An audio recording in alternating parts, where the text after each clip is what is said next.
Y acá vemos en esa primera imagen pues un cuadro de quien sería precisamente el símbolo o quien representa el imperio carolingio, que fue Carlo Magno, ¿sí?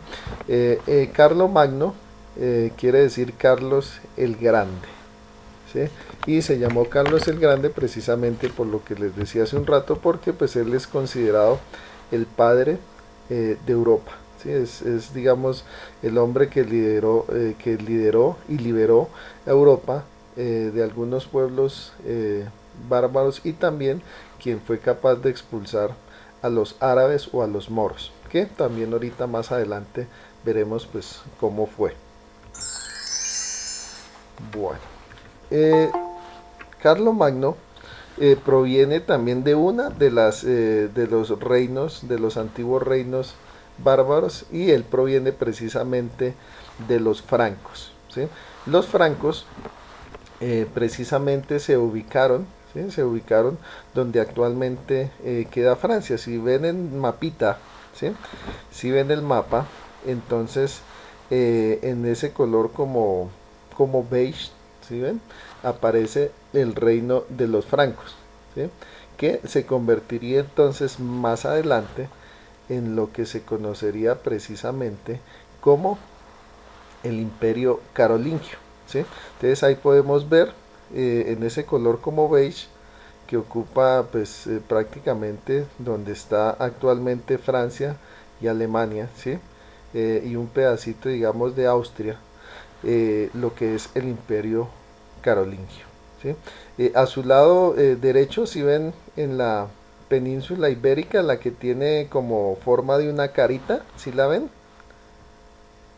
la que queda al lado derecho, al lado del océano Atlántico.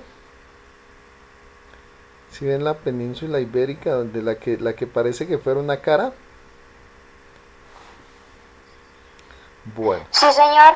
en esta península ibérica es donde actualmente quedan los países de Portugal y España. Resulta que para esta época, estamos hablando aproximadamente del siglo V después de Cristo, la península ibérica estaba ocupada por los árabes o los moros, ¿sí? Como llamaban también a los árabes.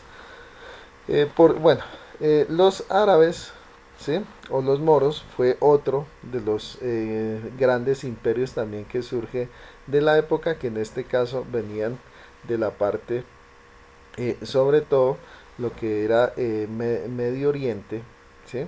Y lo que era también, digamos, el norte de África. Entonces los moros o los árabes habían invadido lo que era la península ibérica, y en donde quedaban los países de Portugal y España habían puesto el Emirato Omeya. Si ven que ahí aparece en la península ibérica, es decir, la que parece como una carita, el Emirato Omeya de Córdoba, ¿sí?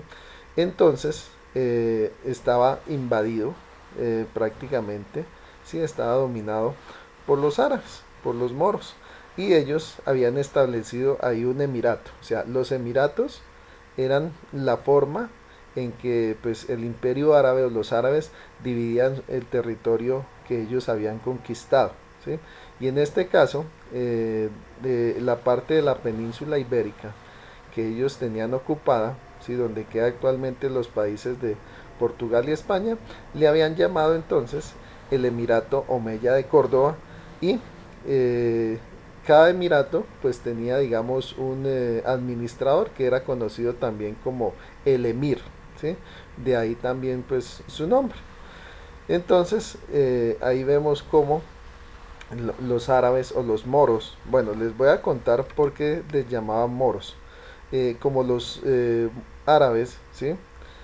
O los musulmanes eran de una tez más trigueña, ¿sí? Más morena, precisamente ¿por qué? Porque venían de Medio Oriente y del norte de África. Entonces su tez, a diferencia de los europeos que era blanca, la de ellos era una tez mucho más morena. No eran negros, ¿sí? No eran negros completamente, pero sí eran más morenos. Entonces el hecho de llamarles moros era llamarles morenos, ¿sí?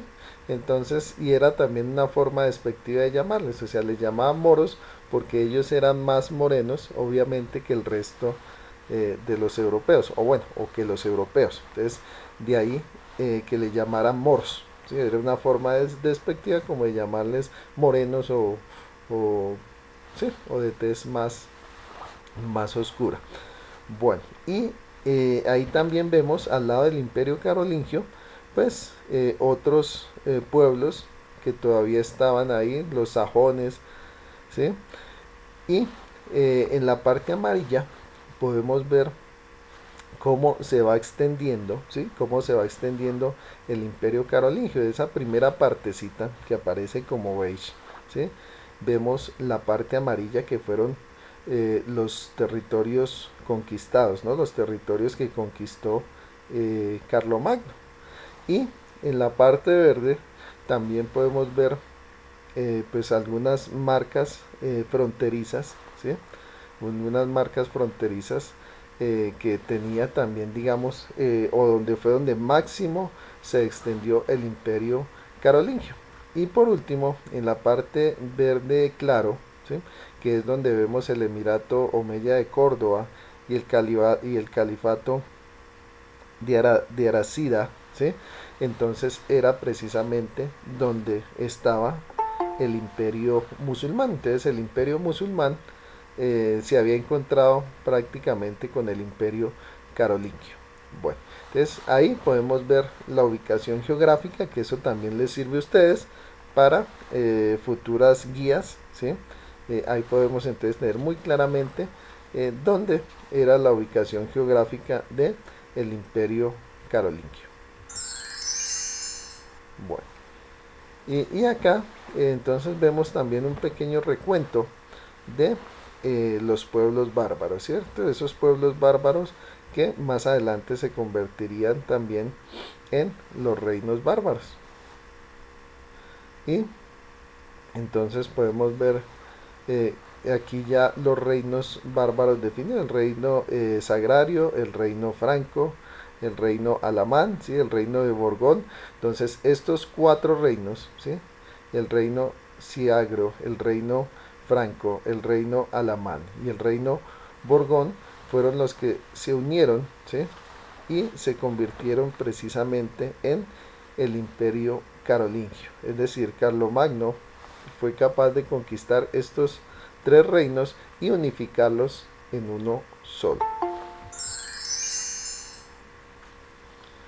Bueno, y vamos a ver un poco de cómo fue la evolución histórica para conformar lo que sería entonces más adelante el imperio carolingio. Entonces, a finales del siglo V, entonces existía el rey Clodoveo. El rey Clodoveo era un rey franco, ¿sí? Y este rey Clodoveo, perdón, se dio a la tarea entonces de unificar muchas de las tribus galas, ¿sí? Es decir, muchas de las tribus de los francos, y fundó una dinastía.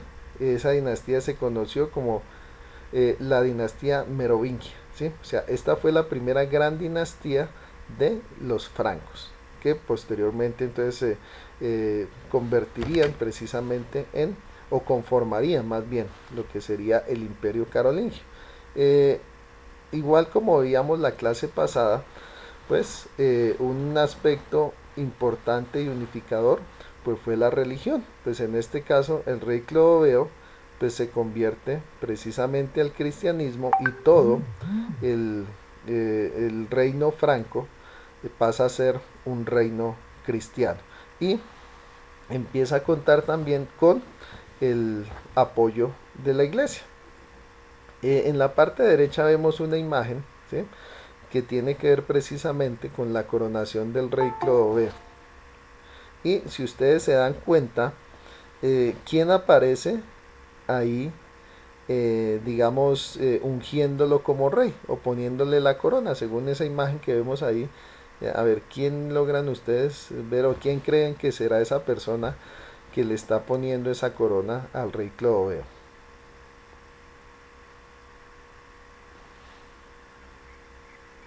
¿Al sacerdote? Sí, pero no cualquier sacerdote, o sea, el Papa. Entonces vemos como el Papa, ¿sí? El Papa está coronando al rey Clodoveo acompañado precisamente de otros grandes jerarcas de la iglesia y otros nobles. Entonces ahí también podemos ver la importancia de lo que hablábamos de la clase pasada, ¿cierto? De que tuvo también el clero, ¿sí? O la iglesia, porque en este caso, pues también algo que le dio tanto poder y autoridad al rey Clodoveo, pues fue primero su conversión al cristianismo y que a él lo coronó el Papa, es decir, le dio autoridad también no solamente como dicen de los hombres, sino también significaba que tenía la autoridad divina. Bueno, y bueno, esto fue a finales del siglo V, pero a finales del siglo VIII surge una nueva dinastía, que es los Geristal, ¿sí? En la dinastía Geristal entonces empieza a ampliar, ¿sí? Ampliar mucho más lo que son el territorio o las fronteras, ¿sí? De los pueblos francos. Y fue tanta la expansión, digamos, en esta dinastía Geristal, que los dominios de los francos llegan hasta la península ibérica. ¿Se acuerdan en el mapita pasado donde veíamos que estaba ocupada por los musulmanes o los moros, que aparecía como el califato de Córdoba? Pues para esta época todavía los árabes, ¿sí? O los moros no habían invadido esta parte de Europa y hacía parte entonces de en la dinastía de los Geristal, que pertenecían también a los pueblos francos o a los reinos francos. Bueno, y acá llegamos entonces ya a lo que son los inicios de lo que es el imperio carolingio. Entonces el primer personaje importante que tenemos es Carlos Martel, ¿sí? Carlos Martel entonces es importante o es reconocido, ¿por qué? Porque logra detener a los árabes, ¿sí? En la batalla de Poitiers, ¿sí? Y entonces él es reconocido también como un héroe no solamente, digamos, para el pueblo franco, ¿sí? O para el reino franco, sino también para la iglesia. ¿Por qué? Porque la iglesia consideraba a los árabes o a los musulmanes como herejes. ¿Por qué los consideraba herejes? Porque ellos eran de otra religión, así de sencillito. Es decir, eh, los francos pues profesaban la religión cristiana, ¿sí? En este caso pues el cristianismo católico, mientras que pues los árabes profesaban la religión musulmana, ¿sí? Entonces por eso para la iglesia los árabes, sí, o los moros, sí, o los musulmanes, pues eran considerados herejes. Y por eso entonces, pues Carlos Martel es reconocido como un héroe para Europa. Primero, porque logra detener el avance de los árabes, ¿sí? Y segundo, porque pues logra también, digamos, detener el avance de los herejes. Bueno, entonces Carlos Martel tiene dos hijos, Carlomán y Pipino, ¿sí? Pipino, apodado el Breve, ¿sí? Si ustedes pueden leer por qué le apodaban el Breve a Pipino. Por su baja estatura. Por su baja estatura. ¿Porque era pequeño? Exactamente, entonces prácticamente se le llamaba Pipino el Bajito, ¿sí? Y a su vez, digamos, si ven, entonces, Carlomán, que fue uno de los hijos de Carlos Martel, no se fue por el lado, digamos, de lo que era el reinado, ¿cierto? De la nobleza, sino que se convirtió en monje, pero su segundo hijo, Pipino el Bajito, ¿cierto? Él entonces sí asume entonces el reino de los francos, asume como rey de los francos. Y pues algo importante es que depone al Childerico III, ¿sí?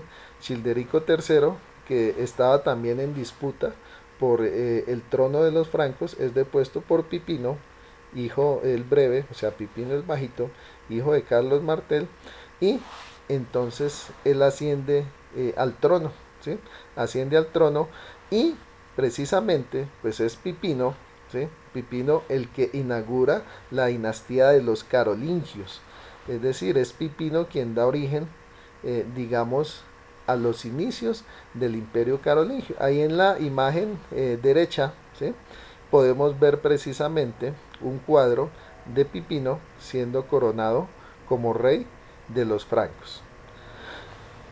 Bueno, entonces cuando muere Pipino, Pipino el Breve, él a su vez tenía dos hijos, Carlomán y Carlos. Los dos fueron, bueno, a diferencia, digamos, de su papá, ¿sí?, que su hermano se fue, digamos, como monje y él se asumió como rey, pues en este caso los dos hijos de Pipino fueron elegidos los dos como reyes, reyes de los francos. Y eso causó, digamos, también un enfrentamiento entre los dos, porque cada uno de los dos hijos de Pipino, Carlomán y Carlos, pues los dos querían ser, digamos, los máximos líderes, ¿sí?, de el reino de los francos. Y vamos a ver ahorita más adelante qué fue lo que pasó.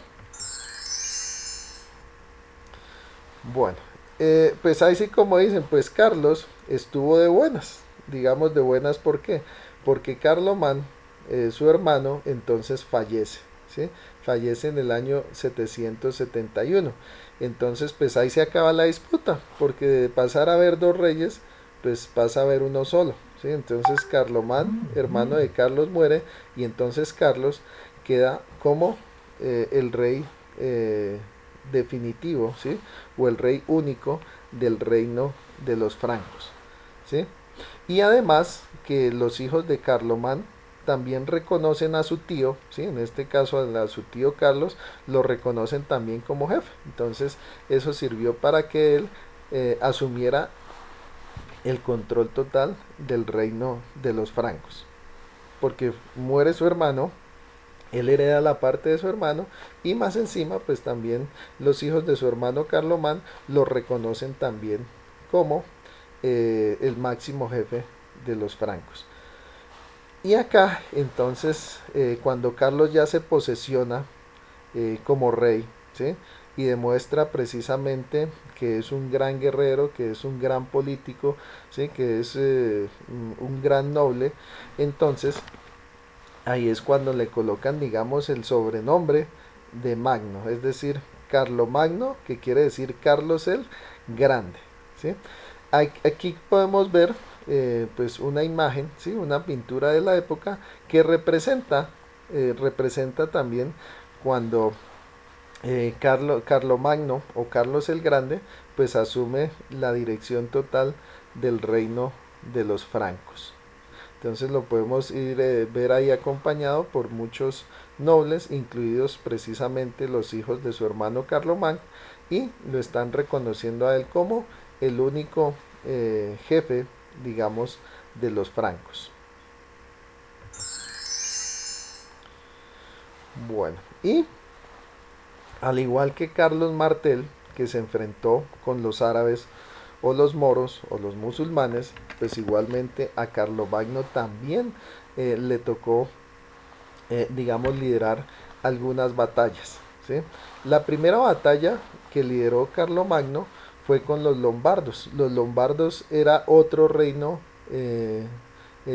bárbaro, ¿sí?, otro reino bárbaro que pues quería quitarle, digamos, quitarle el poder, ¿sí?, o quitarle las tierras a los francos. Entonces Carlomagno va a combatir a los lombardos en Italia, ¿sí? Italia, que me voy a devolver un poquito, perdón. Entonces, si ven esa parte del mapa que aparece como una botica, lo que conocemos como la bota itálica, que aparece en color verde, pues precisamente precisamente ese es el territorio en donde él se enfrenta a los lombardos y donde él se enfrenta a los lombardos y termina pues anexando gran parte de Italia, ¿sí? ¿Por qué él se enfrenta a los lombardos? Pues además de que los lombardos tenían una disputa territorial con los francos, pues también, como ustedes saben, como los francos eran católicos, ¿cierto? Entonces una de las razones también por las cuales Carlomagno digamos, se da la tarea de pelear con los lombardos, fue para proteger al Papa Adriano IV, ¿sí? ¿Por qué? Porque Adriano IV estaba en disputa también con el rey lombardo. ¿Por qué? Si ustedes se acuerdan, ¿sí? El Vaticano, que es donde tiene la sede de la Iglesia Católica, queda en Roma, ¿sí? En Roma, Italia, ¿cierto? Entonces prácticamente Italia era parte, o mejor dicho, era territorio del papado, es decir, era del papa. Y pues eso no le gustaba precisamente al rey lombardo, porque el rey lombardo pues veía, digamos, como una afrenta, ¿sí? Hacia su poder, pues que el papa prácticamente se coronara como, digamos, el máximo jerarca de Italia. Entonces ahí es cuando el papa Adriano IV le pide ayuda a Carlomagno para que venza a los lombardos, y en este caso pues lo logra, ¿sí? Y cuando él logra vencer, ¿sí?, a los lombardos, entonces él queda, o bueno, reorganiza, se puede decir, eh, la repartición de Italia, ¿sí? Y la divide en algo que se conoció como el Ties soberano, o traduciéndolo como los tres soberanos. Entonces el territorio de Italia, después de que Carlomagno vence a los lombardos, queda dividido con el Papa, Carlomagno y el emperador bizantino. Es decir, Italia queda dividida entre los tres grandes soberanos de la época, ¿sí? Entonces, el Papa Adriano IV entre Carlomagno y el emperador bizantino.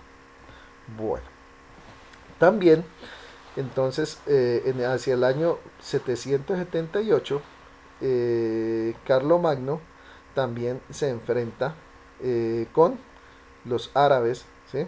Se enfrenta también contra el emir de Córdoba. Entonces acuérdense que la península ibérica, donde actualmente queda Portugal y España, estaba invadida ya por los árabes, o por los moros. Entonces Carlomagno se da la tarea de enfrentar a los moros, ¿sí?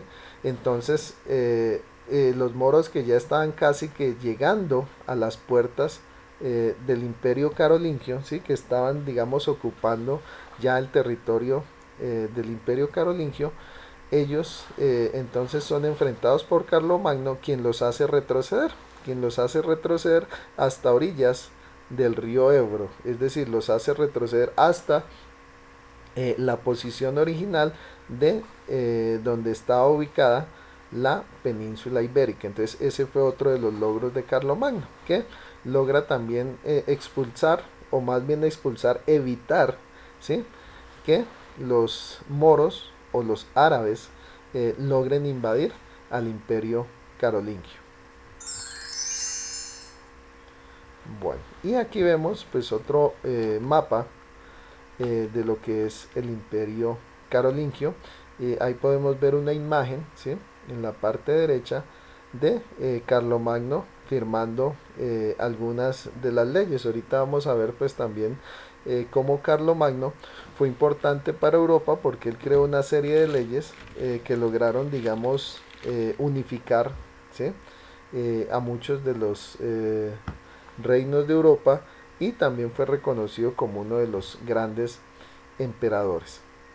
Entonces aquí igualmente podemos ver en esta parte, en este color que es como naranja, como anaranjadito, lo que fueron los reinos francos, o lo que se conoce precisamente como el imperio carolingio. En la parte roja podemos ver también las conquistas de Carlomagno. Si ustedes miran un poquito en la parte derecha hacia abajo, ¿sí?, pueden ver ahí que dice Marca Hispánica y Barcelona. Precisamente en esa parte morada y esa parte roja fue donde Carlomagno, ¿sí?, se enfrentó a los moros, ¿sí?, donde se enfrentó a los moros y logró entonces hacerlos retroceder hasta orillas del río Ebro. Y si ustedes se dan cuenta, hacia su parte derecha, ¿sí?, como hacia el centro, está otra marca rojita y algo amarilla. Ahí podemos ver también cuando Carlomagno se enfrenta a los lombardos, ¿sí? Para ayudar al Papa, ¿sí? Y ese es otro de los territorios también que se anexa Carlomagno cuando vence a los lombardos. Y en el color verde podemos ver los territorios que eran dependientes del Imperio Carolingio, es decir, oficialmente, digamos, no pertenecían al reino franco, pero sí eran tributarios de Carlomagno, es decir, ellos le habían jurado lealtad a Carlomagno. Entonces ahí nos podemos ver uniendo ese color naranja, ese color morado, y ese color rojo. Entonces todo el territorio que se logró anexar Carlomagno durante su reinado. Entonces por eso también fue conocido como uno de los grandes conquistadores y uno de los grandes reyes europeos, porque pues durante su reinado pues logró anexarse muchos territorios de Europa y que quedaran o hicieran parte del imperio carolingio.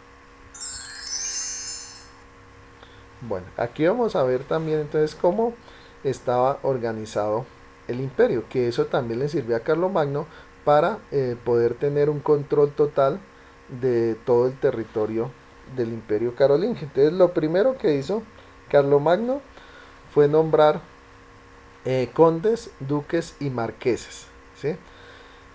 Y esos condes, duques y marqueses eran una especie de llamémoslo gobernadores. ¿Gobernadores de qué? De los condados y las marcas. Es decir, Carlomagno dividió su reino en una serie de condados y una serie de marcas. Entonces, en esos condados y en esas marcas había un conde o un duque o un marqués, ¿sí? Que era el administrador de ese territorio. Y como administrador, pues ellos tenían autoridad política, militar, religiosa y administrativa. Entonces eso también le sirvió a Carlomagno para poder, digamos, gobernar, ¿sí? Y dirigir su imperio. ¿Por qué? Porque pues logró dividir pues el territorio en estos condados, comarcas o ducados, donde cada uno de esos condes, duques o marqueses pues le respondía a Carlomagno. Es decir, la gente habitante de estos condados, de estas marcas y de estos ducados le respondía a estos condes, o a estos duques o a estos marqueses, y a su vez estos condes, estos duques o estos marqueses le respondían también a Carlomagno. Entonces eso sirvió para poder administrar muy bien, digamos, el territorio de su imperio. Bueno, a su vez, pues él no se confiaba, del todo de estos condes, duques y marqueses. Entonces él nombró los missi dominici, que eran inspectores. Ellos vigilaban que todas las órdenes del emperador, es decir, de Carlomagno, se cumplieran. Entonces estos inspectores, estos missi dominici, iban periódicamente y visitaban los condados, las marcas y los ducados, ¿sí? Y inspeccionaban entonces si esos condes o esos duques o esos marqueses estaban cumpliendo realmente con el mandato de Carlomagno. Y algo especial, o sea, estos missi dominici o estos inspectores, siempre había un laico y un eclesiástico, es decir, siempre había un miembro, digamos, de ¿cómo les explico yo? O sea, siempre había un miembro de, digamos, de esos nobles que eran cercanos a Carlomagno, y siempre había alguien de la iglesia. Entonces había un noble y había un sacerdote, que prácticamente eran los que se daban a la tarea de inspeccionar, que en los condados, en los ducados y en las marcas se estuvieran cumpliendo con las órdenes que daba el emperador Carlomagno. Pues en esta foto, ¿sí? Esta imagen, ¿sí? De la derecha podemos ver precisamente la visita o representa precisamente la visita de uno de estos inspectores haciendo una vigilancia o inspeccionando lo que era alguna de los condados que hacían parte del imperio carolingio. Bueno, también entonces, a pesar de que Carlomagno él promulgó varias leyes que eran leyes, digamos, de uso general, ¿sí? Pues no hubo, digamos, un único código legislativo, sino que tomando como base, ¿sí? Las las leyes que había promulgado Carlomagno, pues ellos a su vez tenían un código para cada uno de sus territorios, es decir, cada conde, cada duque y cada marqués pues era autónomo de aplicar su propio código de leyes comunes, eso sí, siempre y cuando no fueran en contra de las órdenes del emperador. Y también pues las leyes que dictaba Carlomagno se llamaron, perdón, o se conocieron como las capitulares. Entonces, estos condes, duques o marqueses tenían como base estas capitulares y a su vez, pues ellos desarrollaban su propio código legislativo, siempre y cuando no fuera en contra de estas capitulares o estas leyes generales que había puesto Carlomagno. Pues toda esta organización política, ¿sí? Toda esta organización, digamos, administrativa, pues fue también lo que permitió que el imperio de Carlomagno o el imperio carolingio, pues pudiera subsistir durante varios años y que fuera fácilmente administrado por Carlomagno. Bueno, aquí ya vamos a empezar a ver cuáles fueron las actividades económicas del imperio. Entonces, dentro de las actividades económicas, y acá, bueno, acá sí voy a pedir que alguno de ustedes me las lea, para que no sea yo siempre leyendo. Entonces, ¿quién me quiere leer? Yo, profe. Bueno, el que me dijo yo, profe. Listo.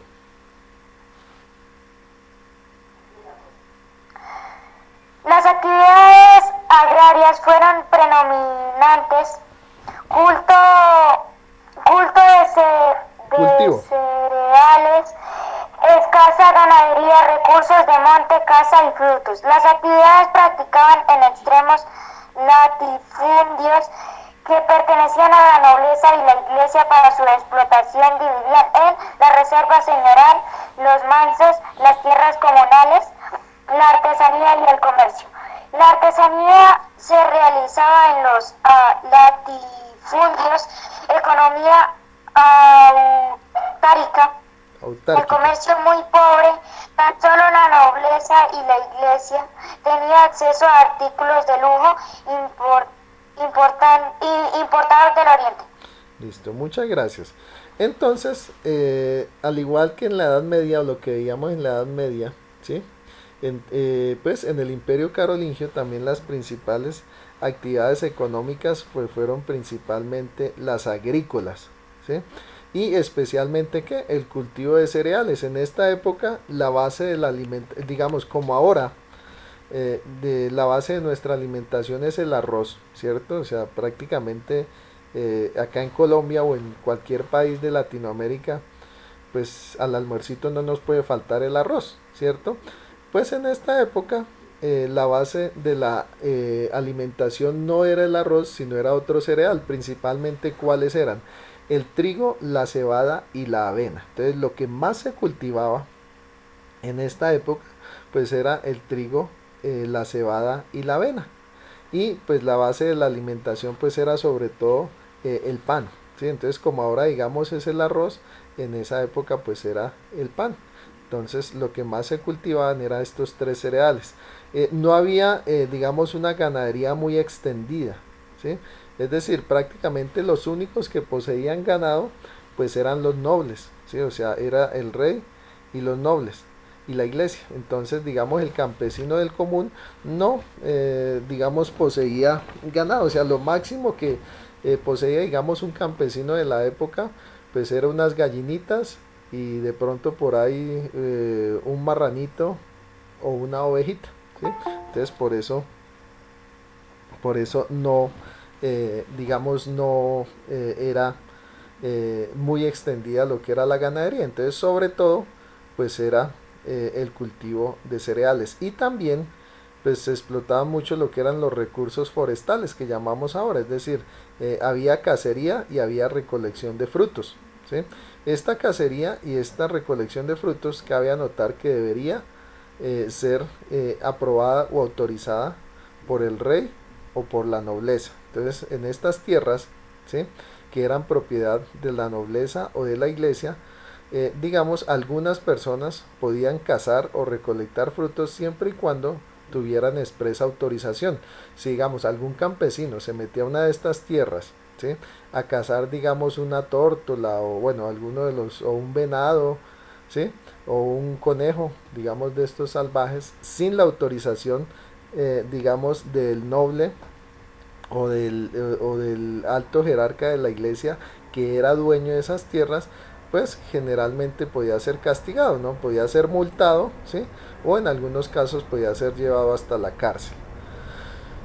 Bueno, para esta época, entonces, las tierras estaban divididas en latifundios. ¿Qué es un latifundio? Es decir, grandes extensiones de tierra que están en manos de una parte muy pequeñita de la población. Entonces, digamos, un noble, ¿sí?, o un jerarca de la iglesia, un monje, un sacerdote, bueno, o estos jerarcas de la iglesia, pues era dueño de grandes extensiones de tierra, ¿sí?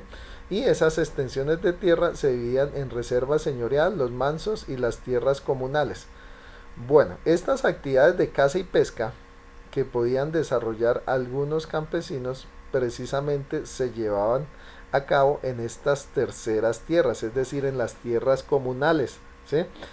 Es decir, ningún campesino podía cazar o recolectar fruto en las tierras que eran de reserva señorial o en las tierras que eran de los mansos. O sea, si hacía eso, podía ser castigado, multado o enviado a la cárcel. O sea, solamente en lo que eran las... ¿Profe? Sí, sí, sí, cuéntame. ¿Qué pasaba si un campesino invadía el territorio de otro para conquistarlo? ¿Se podía Bueno, en esos tiempos? te cuento. Entonces, los campesinos, acordémonos que ellos no invadían tierras de otros. ¿Por qué? Porque la mayoría de las tierras no eran de ellos. Acuérdense de lo que hablábamos, que precisamente, pues en esta época, ellos trabajaban era para tierras de terceros, ¿sí? Había lo que allá habíamos hablado que eran los campesinos libres, pero por lo general esto no pasaba porque la gran cantidad de campesinos no eran dueños de sus tierras. Había un poquitico porcentaje, ¿sí?, que eran los campesinos libres que sí eran dueños de sus tierras. Entonces sí podía pasar lo siguiente, no tanto que invadieran, digamos, ¿cómo les digo yo? O sea, por la fuerza, ¿no? Sino que, pues, algo que se tenía en la época es que lo que hoy llamaríamos corrían la cerca, ¿sí? Entonces, digamos, un campesino libre, ¿sí?, que tenía su pequeña extensión de tierra porque no eran muchos, ¿sí?, eran muy poquitos y muy poquita tierra, pues de pronto corría la cerca, ¿sí? Generalmente esa cerca no se corría al territorio de otro campesino libre, porque como les decía, los campesinos libres, es decir, que eran dueños de sus propias tierras, eran muy poquitos, ¿sí? Eran muy poquitos. Entonces, generalmente cuando ellos corrían la cerca, pues ya estaban tratándose de tomar, digamos, un pedacito, digamos, de los latifundios que hacían parte de algún noble o de algún miembro del clero. Entonces, en ese caso, si algún noble o algún miembro del clero se daba cuenta de que un campesino libre, ¿sí?, estaba corriendo la cerca, pues por lo general pues era llevado a la cárcel y sus tierras eran confiscadas por el noble o la iglesia, ¿sí? Entonces eso era muy raro que pasaba por eso, porque ellos sabían que si corrían la cerca, ¿sí?, que si trataban de coger el territorio o de que hacía parte de esas tierras de la nobleza de la iglesia, pues iban a ser encarcelados y sus tierras iban a ser confiscadas. ¿Sí te quedó respondida tu pregunta? ¿Tu inquietud? Bueno, Sí, señor, profe, gracias. bueno, a ti por preguntar.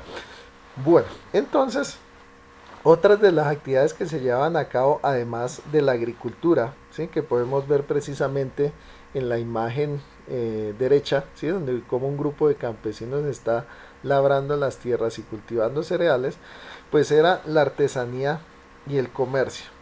Pero no era muy extendido. ¿Por qué? Porque esa artesanía y ese comercio se llevaba a cabo precisamente solamente por los nobles y por la iglesia.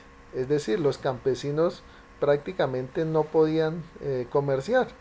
Y es más, cuando un campesino elaboraba algún tipo de artesanías, por lo general, pues era para un noble o para un alguien que pertenecía a la iglesia. Es decir, ellos no, digamos, hacían artesanías para vender, sino prácticamente las hacían por encargo. ¿Por encargo de quiénes? De un noble o de algún miembro del clero o de la iglesia. Bueno. Y aquí vamos a ver pues algo que ya habíamos visto un poquito en la clase pasada cuando empezamos a ver la organización en la época feudal. Entonces aquí vamos a ver cómo estaba organizado un feudo, ¿sí? Entonces siempre como parte principal y central del feudo estaba el castillo, ¿sí? El castillo que según lo que vemos ahí, el castillo que era,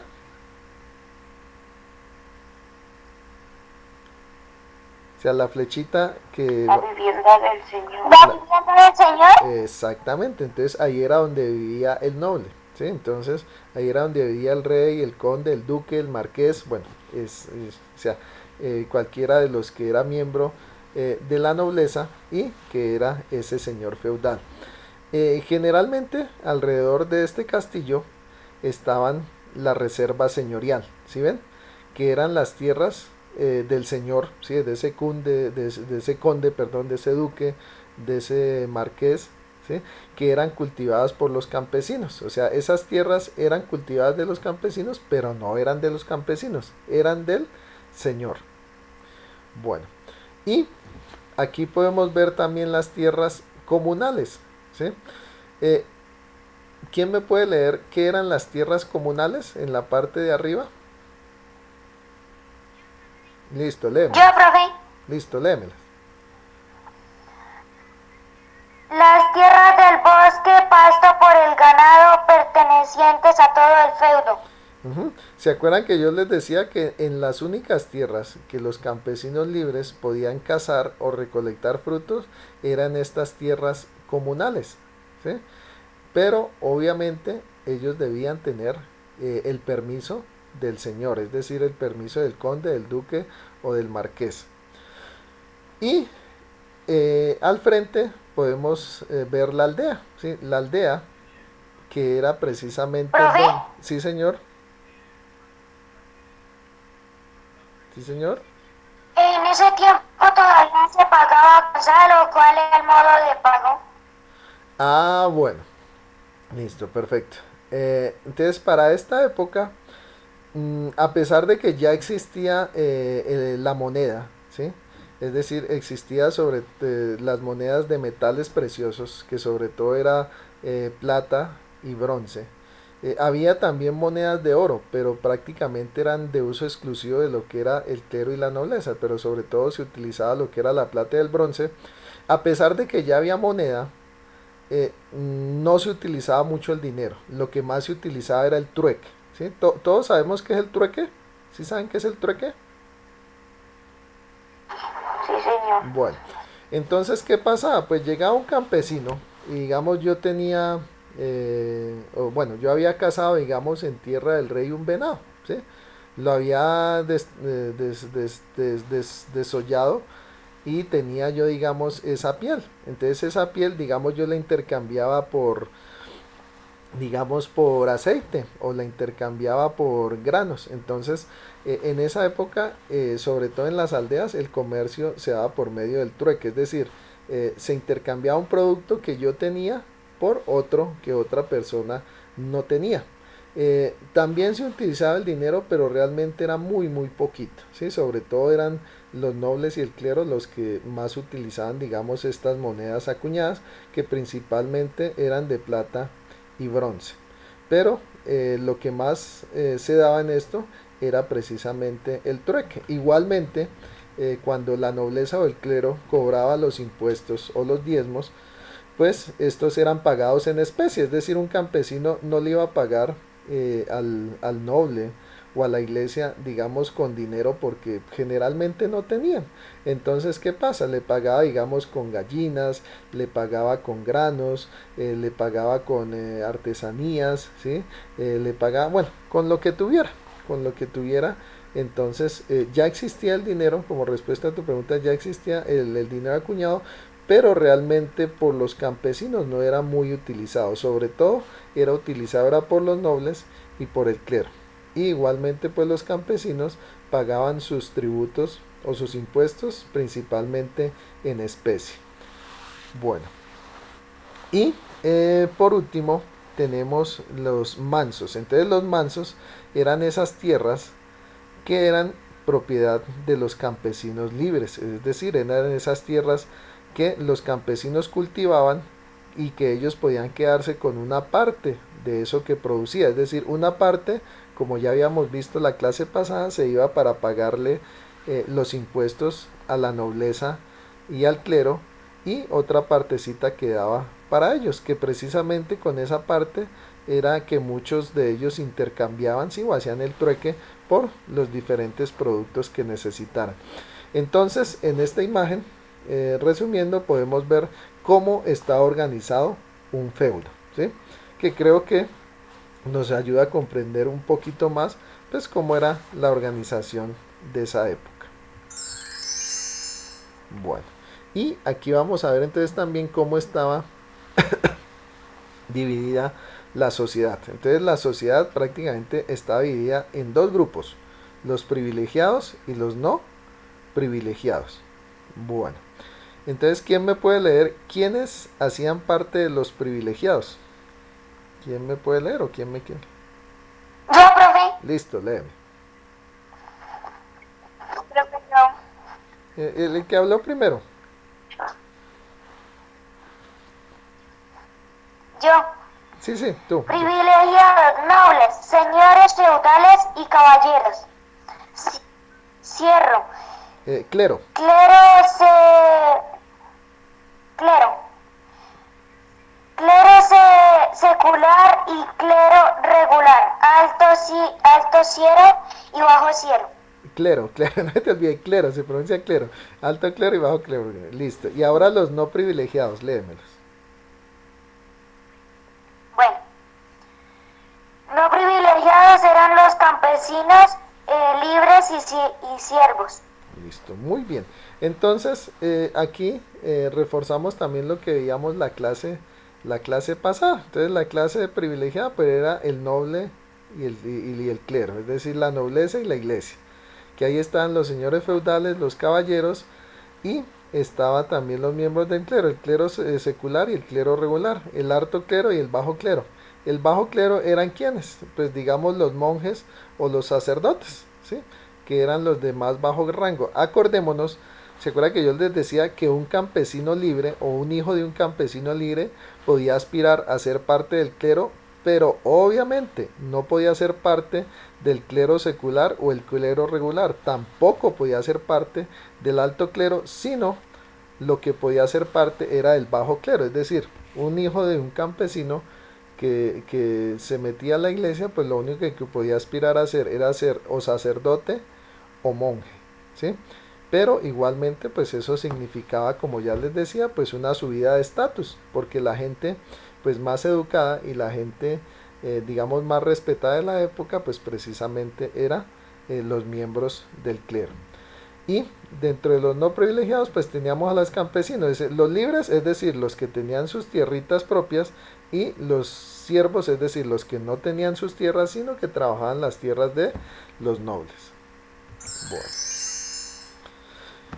Y aquí vamos entonces a hacer la diferencia entre lo que nos decía ahorita, el clero secular y el clero regular. O sea, el clero secular eran aquellos altos cargos, ¿sí? Entonces estaba obviamente a la cabeza del papa, estaban los arzobispos, los obispos y los sacerdotes, ¿sí? Y ellos se ocupaban de atender a los creyentes y administrar los sacramentos. Ahí podemos ver en una foto, ¿sí? Un alto jerarca, no creo que sea un papa por la vestimenta, creo que más bien debe ser un arzobispo y un obispo que está rodeado de otros miembros del clero. Y por otro lado, entonces tenemos el clero regular, que estaba constituido por los monjes.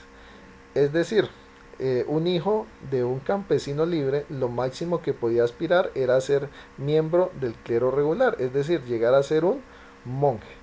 Y aquí vemos en la imagen de arriba, pues algunas de las actividades que desarrollaban los monjes. Dentro de esas actividades estaba lo de ser, perdón, lo de ser transcriptores. Es decir, ellos se dedicaban a transcribir, ¿sí? A transcribir, por ejemplo, la Biblia, se dedicaban a transcribir libros, ¿sí? Y se dedicaban precisamente al estudio, por ejemplo, de idiomas como el latín, que el latín pues fue uno o es uno de los idiomas más utilizados por la Iglesia católica. Entonces, ese clero regular, digamos, era el que hacía el grueso del trabajo de lo que era transcribir los libros, la Biblia y todo el conocimiento de la época. Es más, muchos de ellos también ejercían también como profesores o como maestros, ¿sí? En algunos casos se permitía, ¿sí? Se permitía que estos monjes enseñaran a leer y escribir a los campesinos libres, ¿sí? Pero los campesinos que eran siervos, es decir, que no eran dueños de tierra, por lo general pues no tenían ese acceso a la educación. Entonces, otra parte, digamos, importante de estos monjes era su labor también como transcriptores, es decir, transcribir, y también su función como maestros.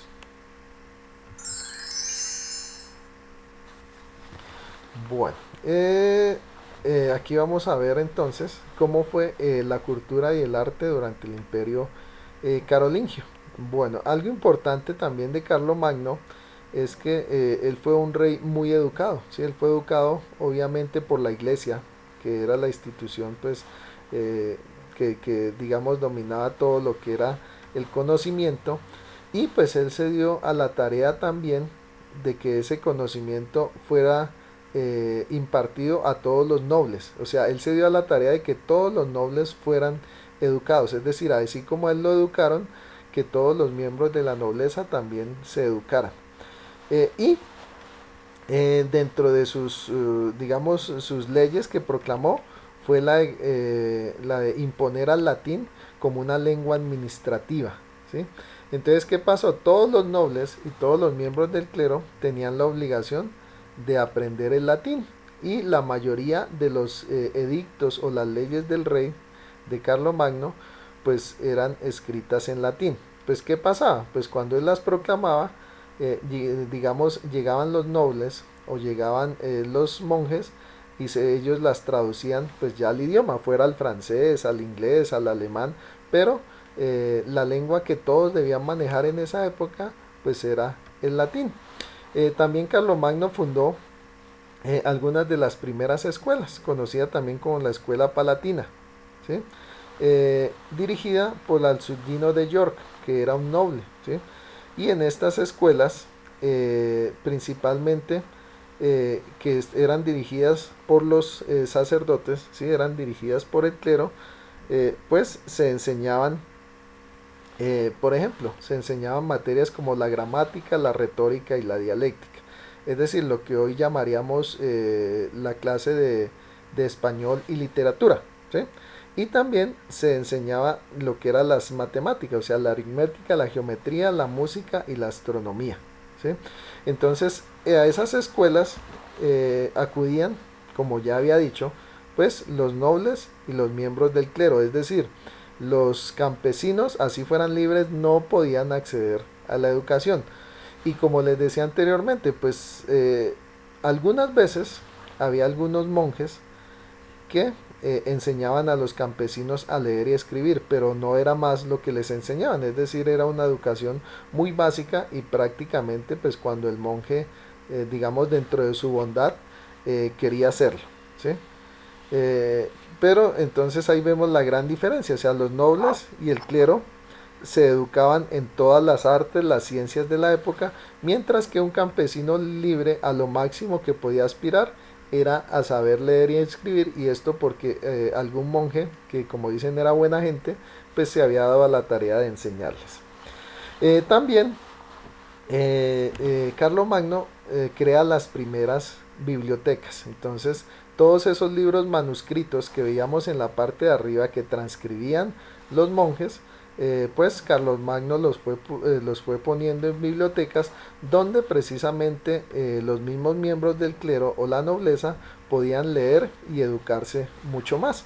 Aquí vemos entonces el ejemplo de una de las escuelas de la época donde los miembros del clero, ¿sí? Y los miembros de la nobleza están siendo educados. Entonces en esta época los campesinos no podían acceder a la educación, solamente los nobles y el clero. Bueno, y aquí vamos a ver entonces lo que era el arte durante el imperio carolingio. Algo importante que se desarrolló fue la orfebrería. Bueno, para los que no sepan, la orfebrería es el trabajo en metales preciosos. ¿Cuáles metales preciosos? Principalmente el oro y, y la plata, o sea, oro y plata. Y si ustedes ven en la imagen, ¿sí? El bronce no. El bronce era trabajado, pero... ¿El bronce no se trabajaba? Sí, sí señor, sí se trabajaba, sino que no era considerado un metal precioso, ¿sí? O sea, los metales preciosos eran el oro y la plata. También se trabajaba, obviamente, el bronce, pero el bronce no era considerado metal precioso, pero sí se trabajaba. Pero entonces, digamos, el orfebre principalmente trabajaba oro y plata, ¿sí? El bronce, sí señor, sí se trabajaba, pero no era considerado, digamos, un metal precioso. Y aquí vemos pues algunas de las obras que se hacían. Por ejemplo, ahí podemos ver una corona, ¿sí? Podemos ver un cáliz que es esa copa, ¿sí? Esa copa que sobre todo se utilizaba en las liturgias, ¿sí? O en las liturgias o en las misas. También podemos ver algunos frescos. Bueno, ¿cuáles son los frescos? Si ven esa pintura que está al lado de la corona, la que tiene el número 5, eso es lo que se conoce como fresco. También en la parte de arriba es que tiene el número 2, ¿sí? Podemos ver pues una iglesia donde también hay una serie de pinturas que también eran conocidas como frescos. Y en la parte 1 podemos ver una miniatura, lo que nos habla ahí. Entonces generalmente esas figuras representaban algún noble, ¿sí? Carlos, al mismo Carlos, o a cualquiera de los señores feudales. Y en la parte de arriba podemos ver un busto, ¿sí? Que es la parte de la cabeza y el pecho, que está enchapado en oro, que representa precisamente a Carlo Magno. Bueno. Y acá vamos a ver un poquito más acerca de la arquitectura, ¿sí? Digamos, la obra de arquitectura más representativa del imperio carolingio fue el Palacio de Aquisgrán, ¿sí? El Palacio de Aquisgrán entonces era una serie de edificaciones, ¿sí? Que fue construida por el emperador Carlomagno. Y digamos era como... bueno, ustedes, por ejemplo, ahora en Colombia, ustedes saben que donde vive el presidente, ¿cierto? Se conoce como la Casa de Nariño, ¿cierto? O donde vive el presidente de los Estados Unidos, se conoce como la Casa Blanca. En este caso, pues el Palacio de Aquisgrán era el equivalente, digamos, a la Casa de Nariño, es decir, era donde vivía el emperador Carlomagno, ¿sí? Entonces era el centro de el imperio. Ahí era donde estaba Carlomagno y podemos ver que tenía pues diferentes edificaciones. Tenía una sala de recepción donde él recibía a sus nobles, ¿sí? O a los miembros del clero. Tenía entonces una dependencia para los mayordomos, es decir, todos los que lo atendían el palacio, ¿sí? Todo lo que era el aseo, la cocina, los baños, bueno, etcétera, etcétera. También estaba dependencia para el emperador y los condes, es decir, ahí vivía Carlomagno, pero también vivían sus nobles más cercanos. Y también tenía una capilla, es decir, tenía una iglesia donde estaba generalmente un arzobispo o uno de los altos jerarcas de la iglesia. Entonces, este Palacio de Aquisgrán era entonces donde vivía el emperador Carlomagno. Profe, Sí, ¿un rey tenía delitos? delitos. Bueno, pues generalmente, pues era muy difícil que a un rey se le imputara algún delito. ¿Por qué? Porque prácticamente él hacía las leyes, es decir, él podía hacer lo que quisiera, mientras que el resto de la gente no lo podía hacer. ¿Qué pasaba? Pues a veces, como les comentaba en la clase pasada, pues como ustedes saben, la iglesia o el clero, pues tenía muchísimo poder. A veces, algunas veces, se le imputaban, digamos, delitos a un rey o a un noble, pero era por parte de la iglesia, ¿sí? Es decir, la iglesia era la única, digamos, y era muy raro, o sea, casi no pasaba, pero la iglesia, digamos, era la única que le podía imputar delitos al rey o a los nobles, ¿sí? Pero por lo general no, porque digamos, las leyes, como ellos las hacían, ¿sí? Entonces para ellos no aplicaban, es decir, ellos podían hacer lo que quisieran. Y prácticamente pues era cuando digamos iban en contra de la iglesia que la misma iglesia le imputaba algún delito a los nobles, pero por lo general no. Por lo general ahí sí, como dice el adagio popular de nuestra época, la justicia era para los de Ruana, es decir, la justicia era para los campesinos, pero no aplicaba para el rey y para los nobles. ¿Quedó respondida tu pregunta? Sí, profe, pero un rey podía renunciar a su trono. Sí, algunas veces se daba, algunas veces se daba. Por ejemplo, había reyes que dimitían y antes de morir, antes de que murieran, le daban, digamos, el trono a su hijo, generalmente el hijo mayor, ¿sí? A veces también, ¿qué pasa? A veces el rey dimitía, ¿sí? El rey renunciaba y si no tenía hijos, pues se lo daba, digamos, a su familiar más cercano, que en este caso sería su hermano, ¿sí? Por ejemplo, como lo que pasó con Carlomán y Carlos. ¿Se acuerdan que Carlomán muere y entonces Carlos hereda todo el reino de los francos? Entonces, sí, era muy raro, muy raro que pasaba, pero sí, a veces solía pasar que, digamos, el rey dimitía antes de morir, porque generalmente, pues para yo ser rey tenía que esperar a que muriera el rey. Por ejemplo, si yo era hijo del rey, pues yo tenía que esperar a que muriera mi papá para heredar el trono. Pero se daban casos muy raros que a veces un rey, pues dimitía, ¿sí? Y nombraba a su hijo mayor como rey antes de que él muriera. O en algunos casos pues también digamos si no tenía hijos pues se nombraba a su familiar más cercano, que generalmente era su hermano, o si no había un hermano pues generalmente a un primo. Entonces sí, a veces pasaba, era muy raro, o sea, casi nunca pasaba, pero cuando pasaba generalmente se daba de esa manera. Entonces el rey dimitía y nombraba a su hijo, ¿sí? Aunque él no hubiera muerto, o dimitía y nombraba a alguno de sus familiares cercanos. Bueno, y aquí vamos a ver entonces la capilla palatina, que estaba precisamente dentro del Palacio de Aquisgrán, que era donde vivía el emperador Carlomagno. Entonces, la capilla palatina fue construida hacia el siglo VIII, ¿sí? Eh, y también hacia el siglo IX la remodeló y tenía las siguientes características, ¿no? Era un edificio de 2 plantas, es decir, de 2 pisos, que tiene una cúpula. La cúpula es esa parte redondeada, ¿sí? Que ustedes ven encima, ¿sí? Encima de la capilla. Generalmente casi todas las iglesias de la época tenían estas características, es decir, estaban acompañadas de una cúpula, es decir, como este techo ovalado, ¿sí? Que era característico de todas las capillas.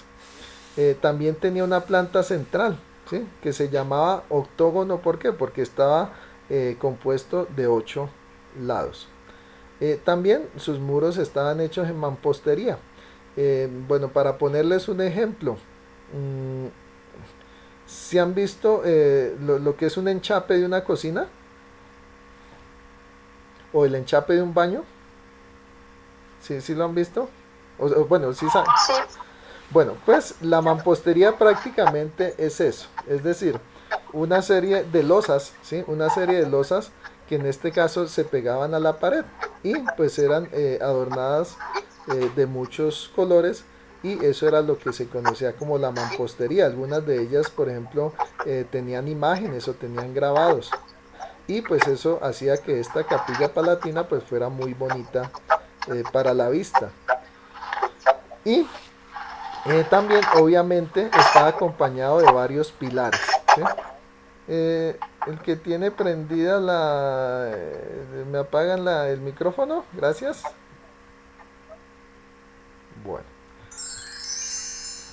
aquí ya podemos ver, ¿sí? Una imagen. Esa es una imagen actual, ¿sí?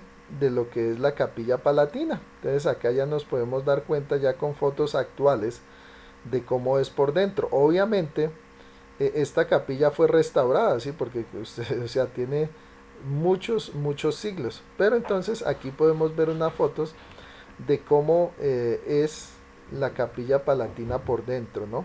Y cómo se ha restaurado, digamos, muchas de sus pinturas, de sus frescos, ¿sí? Y nos podemos dar cuenta pues lo bonito que era, y podemos ver la cúpula en todo el centro de la capilla, ¿sí? En esa parte de arriba del techo, esa es la cúpula, y pues ese es otro de los legados arquitectónicos del Imperio Carolingio. Entonces ahí podemos ver la famosa capilla palatina, que actualmente pues se utiliza también como iglesia, pero principalmente pues es un edificio histórico y es, digamos, un lugar turístico. Bueno, y con esto entonces chicos, ya terminaríamos con este tema